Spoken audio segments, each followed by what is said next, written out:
مرحبا يا جماعة، كيفكم؟ شو الأخبار؟ كله تمام؟ في موضوع طلع ترند فحبيت أعمل عليه ردة فعل. أنا هو ترند صغار السن اللي تزوجوا في سوريا اللي طلع ترند قبل يومين على التيك توك. الموضوع ما فيه إنه في اثنين صغار أخوة تزوجوا، هما بأعمار صغيرة تحت السن القانوني، تحت السن 18 سنة. فالأمر طلع ترند وصارت كثير ناس تحكي فيه، وأنا كيف هم يتزوجوا بهذا العمر، والمسؤولية على الآباء في كيف هم يزوجوهم بهذا العمر. فصار نقاش كبير بالتعليقات، في اللي طلع قال إنه الأمر عادي وإنه حلال شرعا، وفي اللي طلع إنه حرام ولسه صغار وضيعوا مستقبلهم. فكثير ناس صارت تطلع وتحكي عن الموضوع. أنا ما راح أعطي رأيي إلا بآخر الفيديو بصراحة، وخلينا نشوف الفيديوهات واحكموا انتم بنفسكم. العرس الاسطوره جعفر ناصر وعمر لفوق.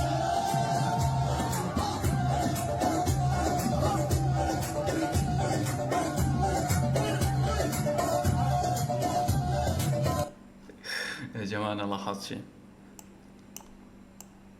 شوف الولد حتى ما يعرف يرقص لسه.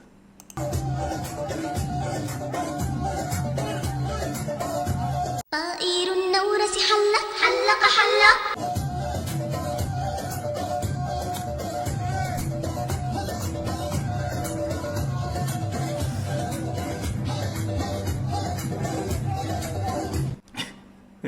لا يزوجهم قبل ما تفتح المدارس.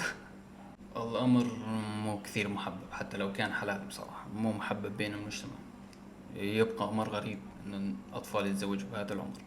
يعني حاليا إذا هم أولاد، هم تحت السن القانوني وهم أطفال، هل هم يعرفون أساسيات الزواج، متطلبات الزواج، المصاريف تاعت الزواج؟ هل هم يعرفوا هذا الشيء؟ هل أباهم أخذوا رأيهم بهذا الشيء أصلا؟ لكن على الحالتين هم فرحانين، فطالما هيك الله يبارك لهم. بس بشوف انه كان غلط من الاهل بصراحة.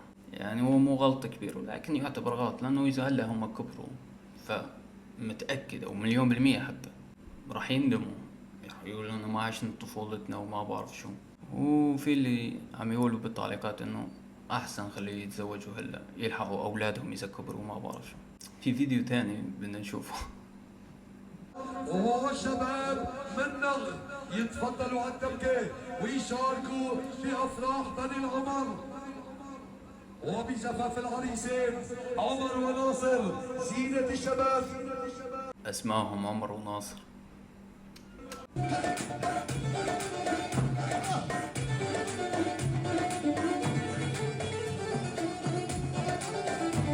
ما بعرف، لا تعليق.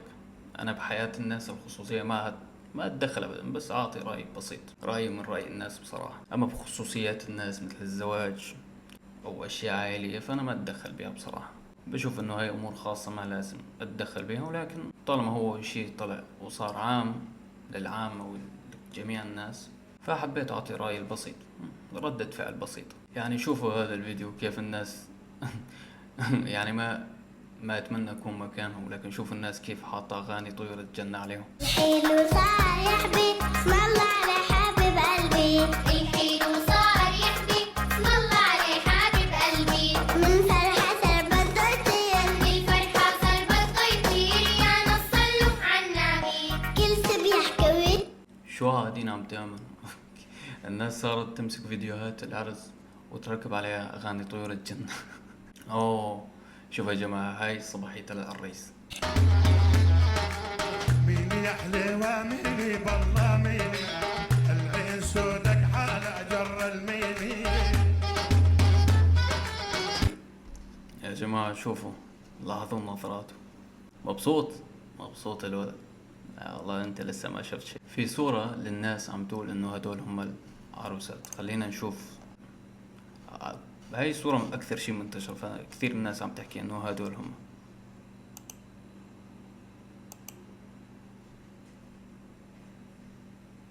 لا يا جماعة مو لهالدرجة، هي كبرت كثير. متخيلين قد ايه عمر هاي اقل اشي عمرها 10 سنين 11 سنة.